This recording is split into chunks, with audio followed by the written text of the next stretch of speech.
Good morning, everybody. It's the Savage Stacker. All right.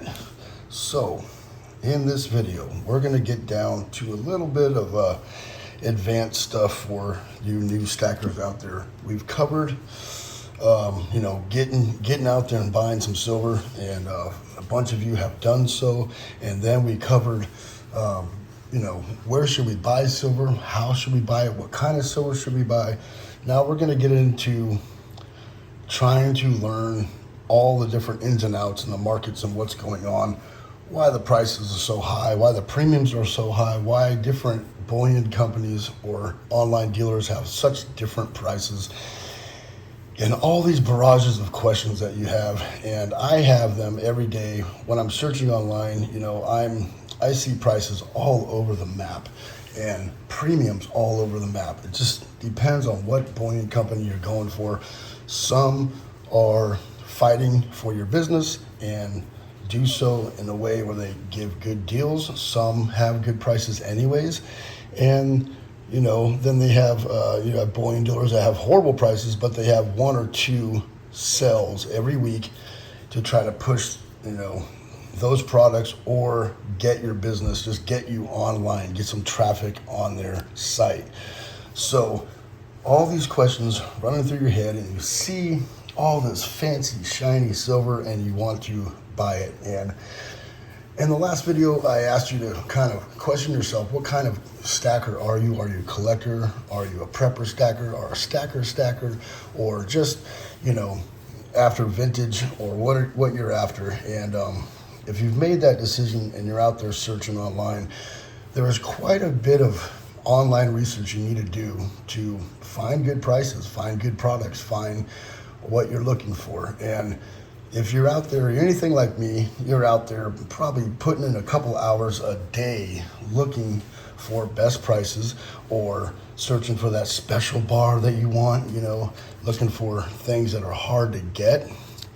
Look at this 1 ounce bar, $77. I did not pay that price. I paid well under that, but this comes with a certificate of authenticity and an assay card here, and it is just one of those things I wanted in a stack because I love Johnson Matthey products. But that is my kind of my collector side, and I spend time looking for things like that or deals on things. This is what they originally wanted at some other place or price or eBay or whatever, but it's not what I paid for it. I paid like $25 under that, and that's because I asked the person, like, hey, I want this, been looking for it, but it's kind of out of my price range, and so like I said, you have all these questions, you've been searching around. So what do you do with all this information? What do you do with all these different prices? Well, if you are a stacker, you're always looking for the best price. And what I would do when I'm stacking just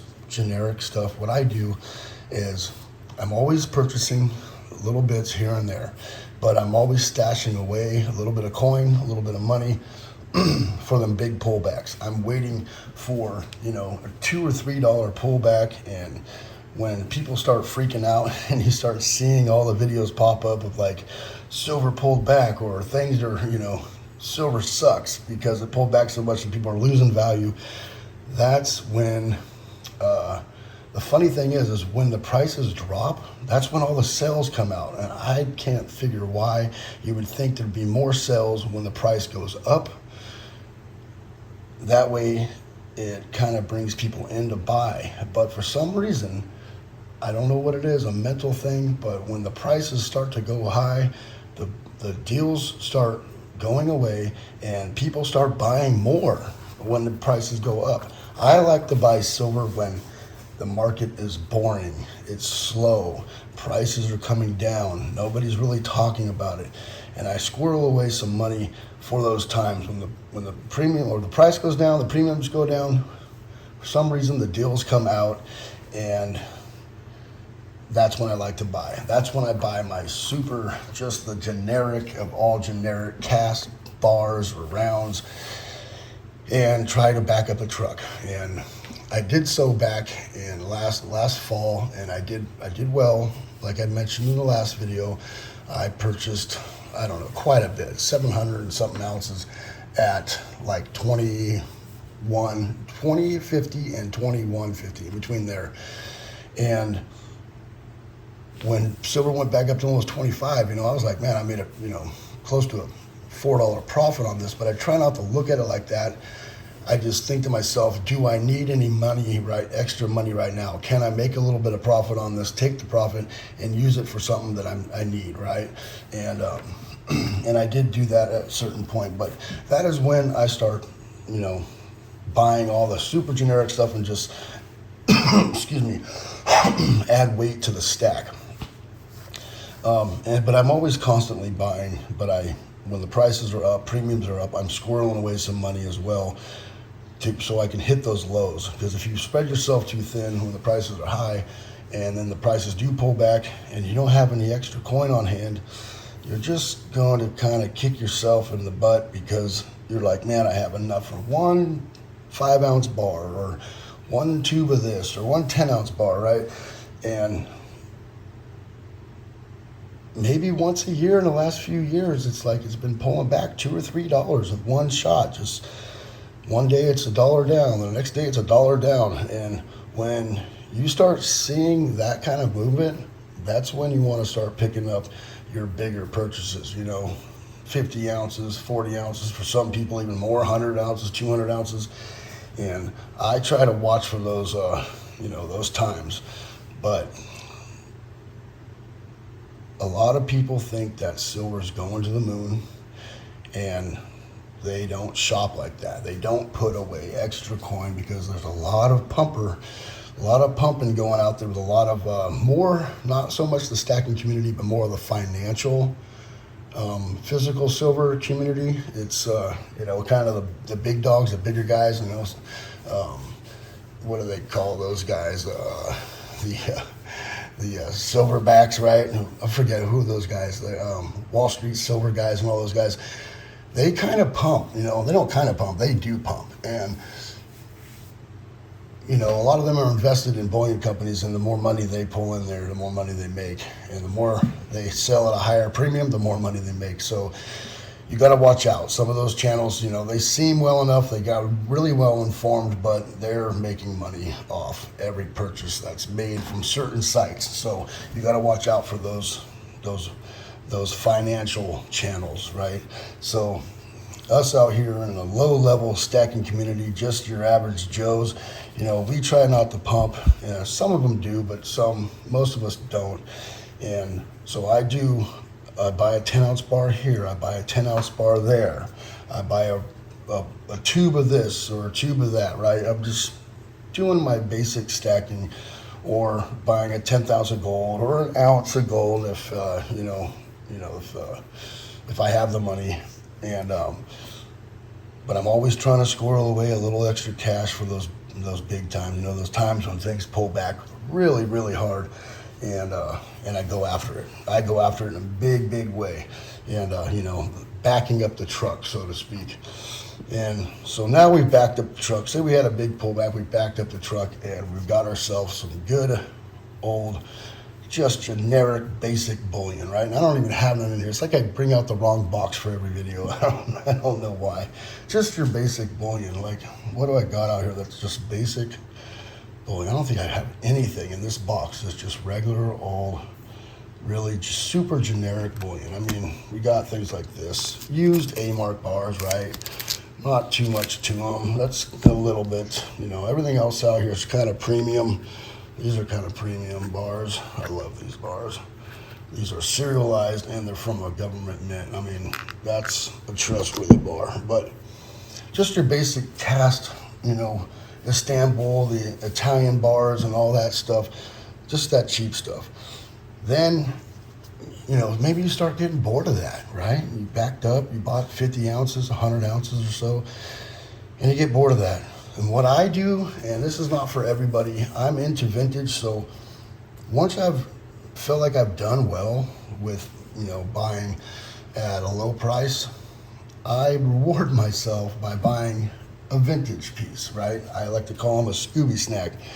I get myself a little something for the old pat on the back and add it to my vintage stack. And the cool thing about vintage is it has a secondary level of of, well, however, it's got other added value to it. There you go. That's what I'm trying to find. And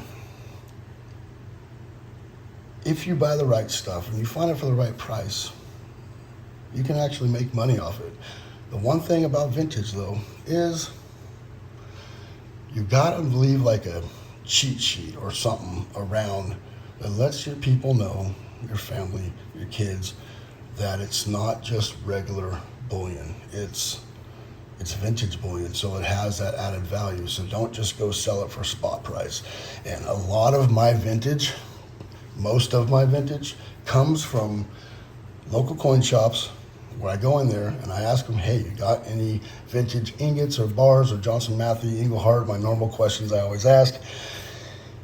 And I usually get it for a good price there because, a lot of people go in there and sell their vintage stuff off for spot price. And my local coin shop, he does not care. Like most of these Johnson Matthey bars here came from the local coin shop and getting it for $2 over spot. Nothing crazy.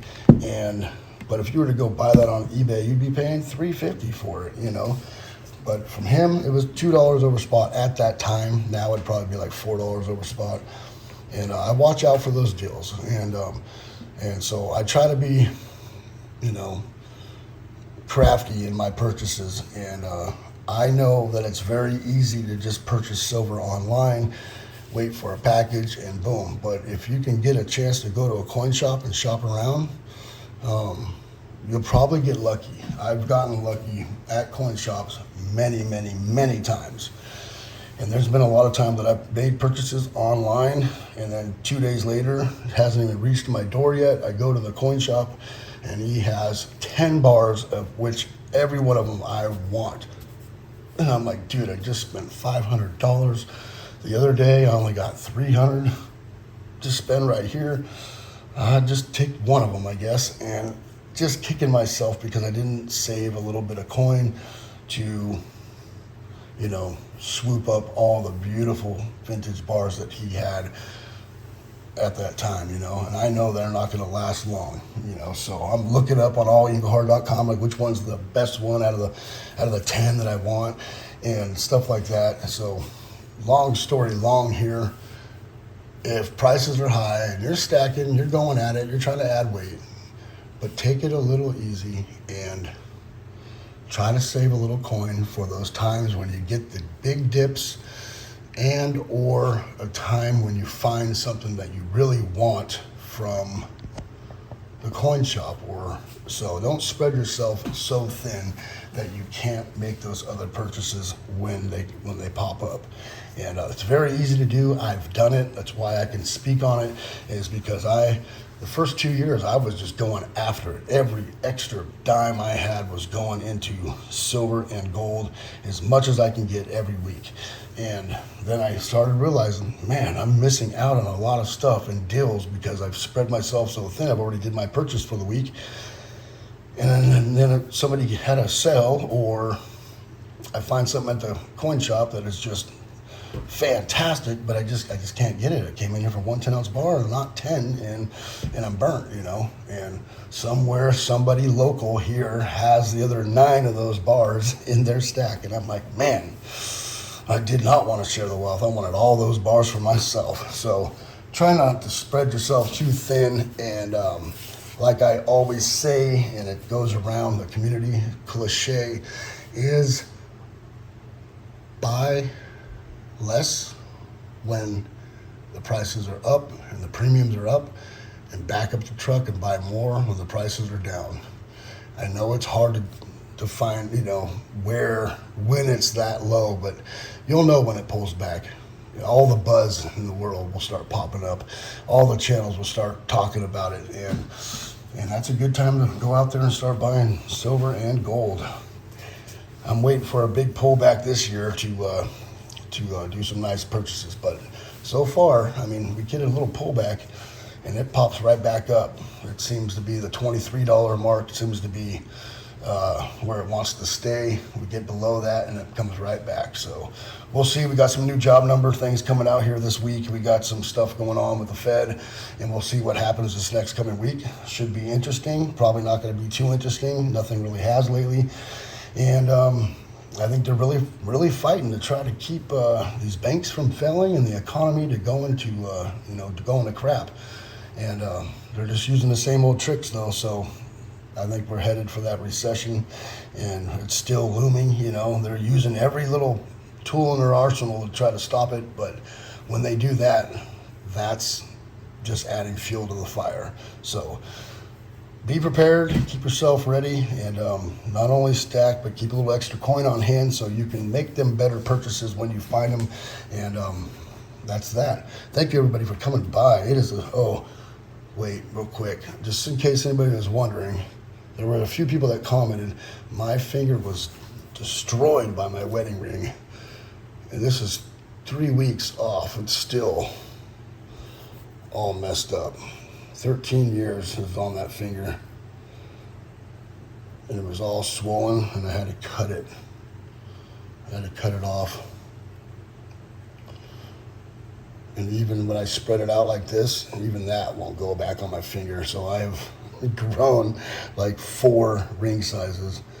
And I believe that was an 11. And this little rubber one here is a 13. And it's still, I gotta stretch it out to get on there. So I'm waiting for the coin shop guy to get back from his vacation. He'll be back on the 14th. And he sells jewelry. I'm gonna get another wedding ring. And man, he has great prices. He charges the weight of gold plus, I think, 15%, I think. Don't quote me on that. I will let you know when I buy that ring, another ring, and let you know.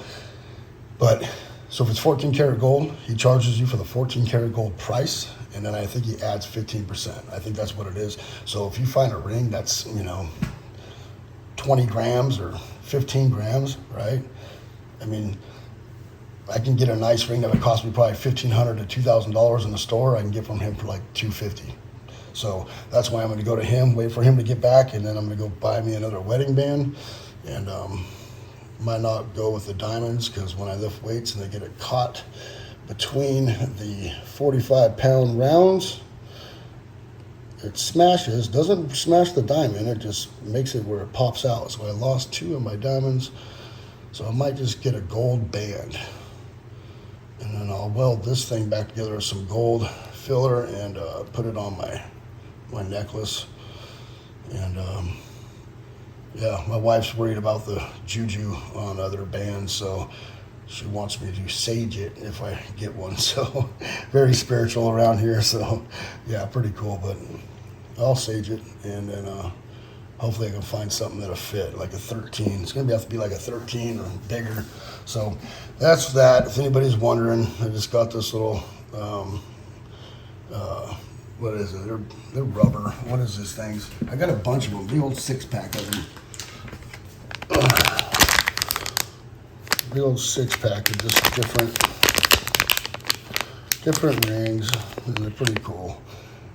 And the cool thing is if you're working and you get that ring caught, it just, this thing will just snap off instead of getting that caught. Being sucks. My boss actually welded his ring to the starter, trying to start us, try to jump a starter on our trucks, and welded it to a wrench. So these kind right here won't do that. So anyways, if anybody was wondering, and I know quite a few of you had said something in the past, like, man, you got to take that ring off, let your finger heal, get your ring size. So yep, I took it off finally. All right, thank you everybody for coming by. It is a Savage Stacker. Remember to hit that bell icon to get updated on my latest videos. Please rate, comment, and subscribe. The Savage Stacker is over and out.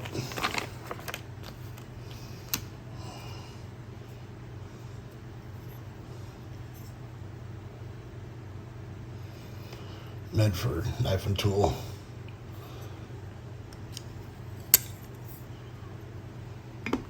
All right, thank you all. Appreciate you coming by. Savage Stacker's over and out.